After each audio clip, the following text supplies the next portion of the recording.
तो एआई से बने वीडियोस को लेकर भारत सरकार कुछ नए नियम लेकर आई हैं और ये नियम ऑनलाइन दुनिया में मौजूद हर किसी पर असर डालने वाले हैं। तो सवाल ये है कि ये नए रूल्स हैं क्या और इनसे क्रिएटर्स और देखने वालों पर क्या फर्क पड़ेगा। चलिए इसी को समझते हैं। जरा स्क्रीन पर देखिए।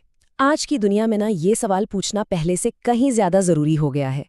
असली और एआई से बने कंटेंट में फर्क कर पाना लगातार मुश्किल होता जा रहा है। और देखिए यही तो असली प्रॉब्लम की जड़ है। असलियत और एआई के बीच की जो लाइन है वो धुंधली होती जा रही है, जिससे कंफ्यूजन और गलत जानकारी फैलने का खतरा बढ़ गया है। लोगों को समझ ही नहीं आता कि जो वो देख रहे हैं वो सच है या किसी मशीन ने बनाया है। तो इसी बढ़ती हुई चुनौती से निपटने के लिए इंडियन गवर्नमेंट ने क्लैरिटी और सेफ्टी लाने के लिए रूल्स का एक नया सेट पेश किया है। एक बात यहाँ समझना बहुत जरूरी है, सरकार एआई को बैन नहीं कर रही है। ये नियम इस नई टेक्नोलॉजी को बस मैनेज करने के लिए हैं। मतलब एआई वीडियो बनाना गैरकानूनी नहीं है, लेकिन इसका गलत इस्तेमाल करना, हाँ, वो अब बहुत रिस्की है। चलिए अब पहले बड़ी नियम पर आते हैं और वो है ट्रांसपेरेंसी यानी कि पारदर्शिता। अब से एआई से बनाए गए या एडिट किए गए किसी भी कंटेंट में ये बताना जरूरी होगा कि इसमें एआई का इस्तेमाल हुआ है।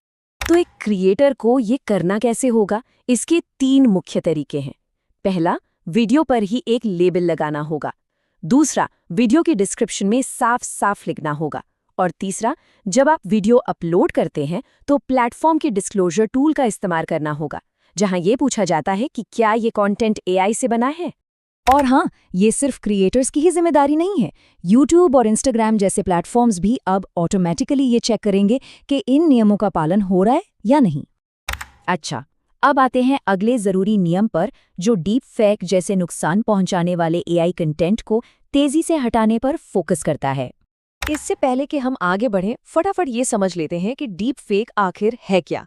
ये एक ऐसा एआई वीडियो है जिसमें किसी के चेहरे का इस्तेमाल करके एक नकली वीडियो बनाया जाता है, ताकि ऐसा लगे कि वो इंसान कुछ ऐसा कह या कर रहा है जो उसने असल में कभी नहीं किया।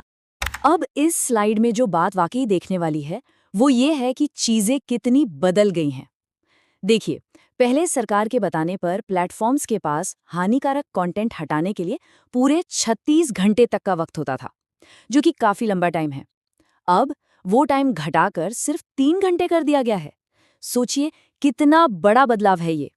जी हाँ, सिर्फ 3 घंटे। सरकार की तरफ से नोटिफिकेशन मिलने के 3 घंटे के अंदर प्लेटफॉर्म को उस डीप फेक वीडियो को हटाना ही होगा। ये एक बहुत बड़ा बदलाव है जो फौरन एक्शन को पक्का करेगा। तो क्या होगा अगर कोई इन रूल्स को फॉलो नहीं करता है? अगला नियम इसी बारे में है, जवाबदेही का नियम, और इसके नतीजे काफी सीरियस हो सकते हैं। अगर कोई क्रिएटर या प्लेटफॉर्म इन नई गाइडलाइंस को अनदेखा करता है तो उन्हें सख्त एक्शन का सामना करना पड़ सकता है।